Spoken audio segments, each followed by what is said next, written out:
Hello, everyone. My name is Kyra Boyd, and I am the Winston-Salem Police Department Public Information Officer. And I would like to welcome you all to our press conference tonight. And I want to thank you all for coming out this evening. I know it's kind of late, but as you all know, we will be giving you all updates of today's events. Tonight, you will be hearing from Winston-Salem Police Chief Katrina Thompson and Forsyth County Sheriff Bobby Kimbrough. First, you will be hearing from Chief Thompson.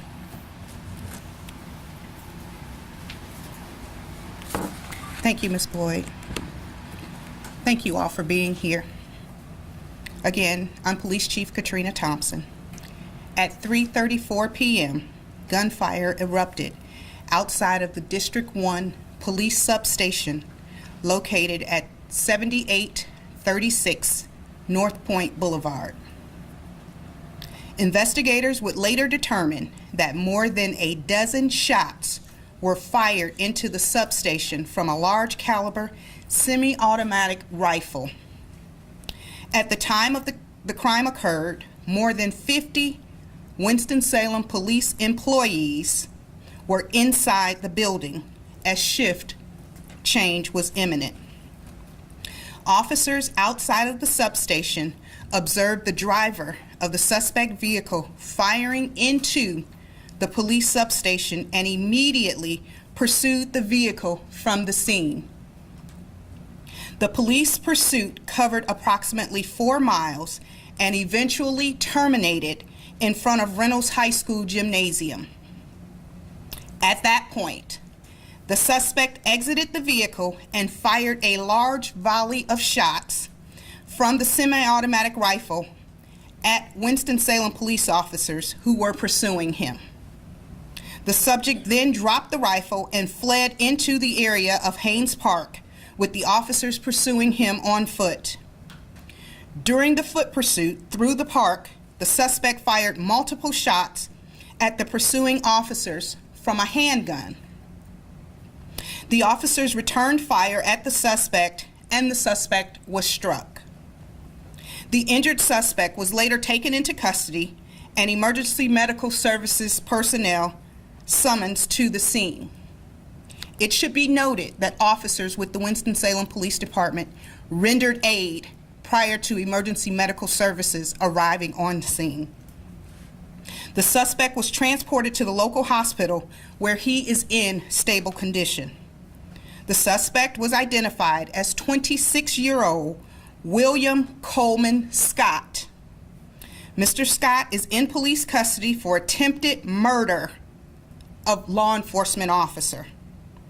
Because of the brazen attack on the police substation, officers begin the process of identifying places of residence for Mr. Scott so that the evidence of the crime under investigation could be sought. Officers were also concerned that the extremely violent nature of the attack on officers by William Scott might indicate that relatives of or associates of Mr. William Scott may be in danger. Winston-Salem police personnel joined efforts with our partners, deputies from the Forsyth County Sheriff's Office, and traveled to a residence located at 1708 Cragmore Road in Clemmons, North Carolina. This home was believed to be the residence of Mr. William Scott's parents. Information was subsequently developed to warrant making entry into the home, and law enforcement personnel discovered the body of William Scott's mother inside the residence. The investigation into that death is being conducted by detectives with the Forsyth County Sheriff's Office, and that death is being investigated as a homicide. Sheriff Bobby Kimbrough Jr. will provide additional details of that investigation in just a few moments. Officers with the Winston-Salem Police Department also traveled to a residence located at 224 Tabor View Lane in Winston-Salem, North Carolina. The residence was said to be the home of William Scott's 84-year-old grandmother, Glenda Snow Corrier. The body of Miss Corriher was located inside the home. Detectives with the Winston-Salem Police Department are conducting the investigation into the death of Miss Corriher, and that death is also being investigated as a homicide. At this time, I will ask Sheriff Bobby Kimbrough to share information related to the investigation underway by his personnel. Sheriff Kimbrough. Thank you, Chief. Thank you all for being here. It's another sad day in Winston-Salem and Forsyth County. My condolences goes out to the family.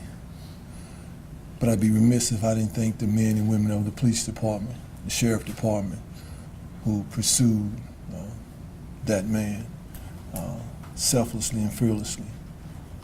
I applaud all of you for what you did. As Chief Thompson said, about 5:30 this evening on Cragmore, Winston-Salem Police Department, Sheriff Department made entry into a residence there, and they found a female who had suffered a gunshot wound. Currently, that investigation is still being conducted as we speak. Family members have not been yet notified. They're traveling from the West Coast as we speak.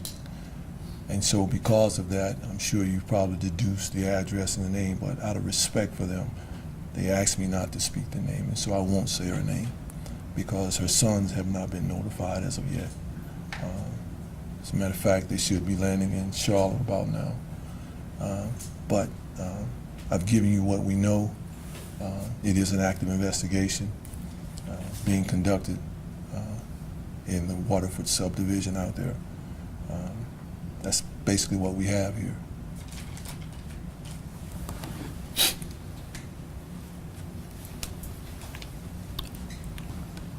Before I entertain any questions, I want to just reiterate the fact that the police officers tonight exhibited what law enforcement, police, and public safety is all about. They did their jobs with compassion and dignity, literally while under fire. It is not lost on me at all that even seconds after taking fire, those officers immediately started to render aid. I am extremely grateful for their efforts and for the sacrifices that them and their families make every day. And that's Winston-Salem Police Department, Forsyth County Sheriff's Office, who was in the chases with us, and I hope that you too are proud and grateful of them. At this time, I'll accept or take any questions. Chief, was this 26-year-old on your radar at all? At this, I'm going to ask Captain Steve Tolley.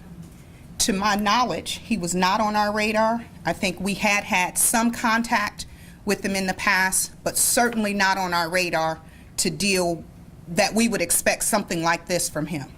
That's correct, ma'am. He did have prior contacts. I'm sorry. My name's Stephen Tolley. I'm a captain with the Criminal Investigations Division. This gentleman did have prior contacts with law enforcement, but there was no information to indicate that today's events were going to occur. He was not under investigation for this type of crime to potentially occur. So it was a surprise to law enforcement.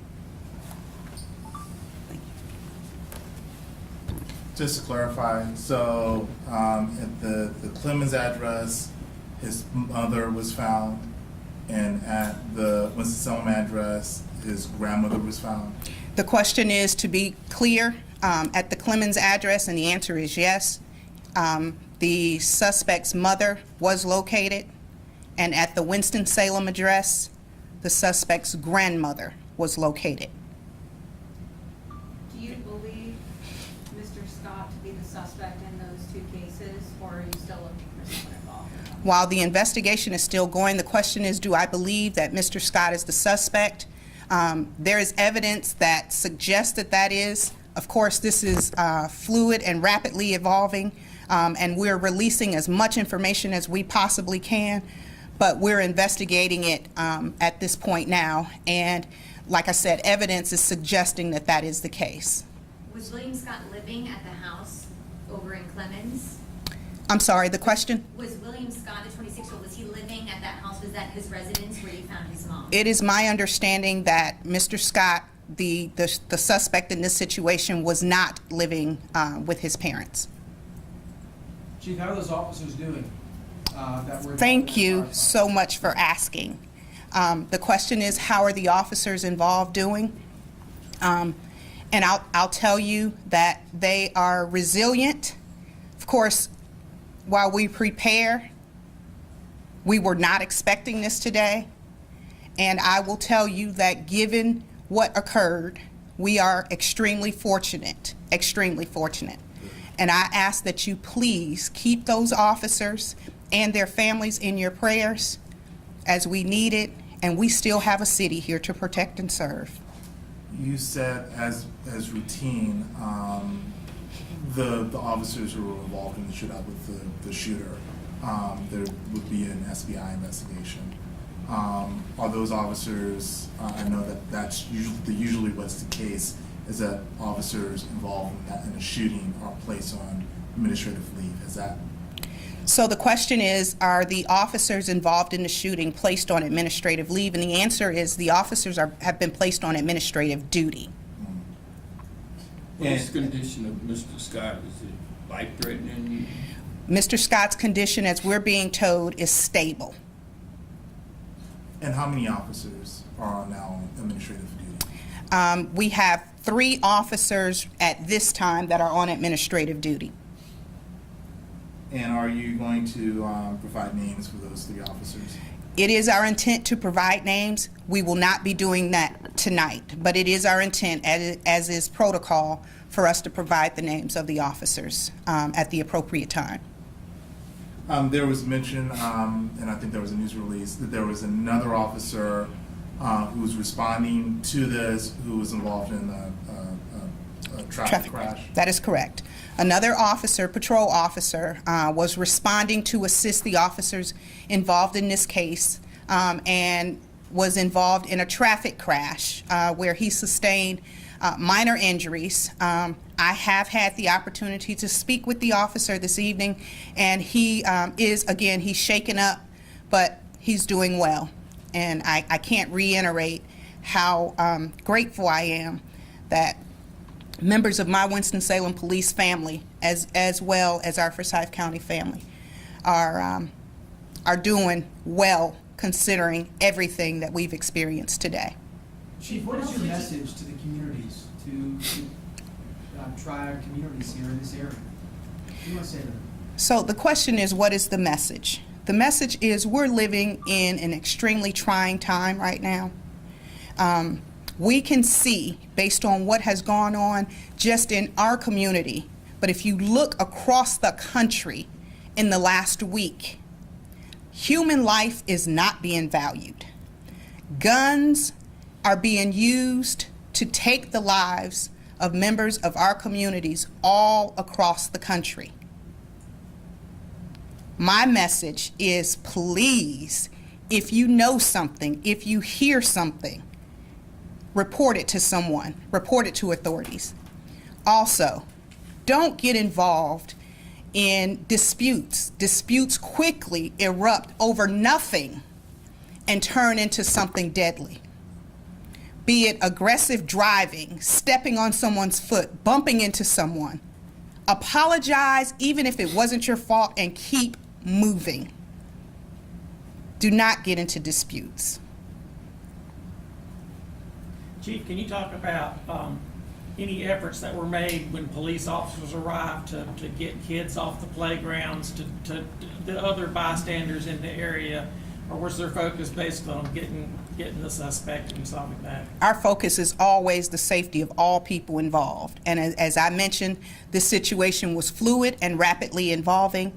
We do have systems in place to notify businesses and residents, or I'm sorry, businesses and schools in particular, of an incident. And for those of you who are a part of the school system alert, you saw where very quickly the school system put out an alert to notify individuals of the schools being on lockdown.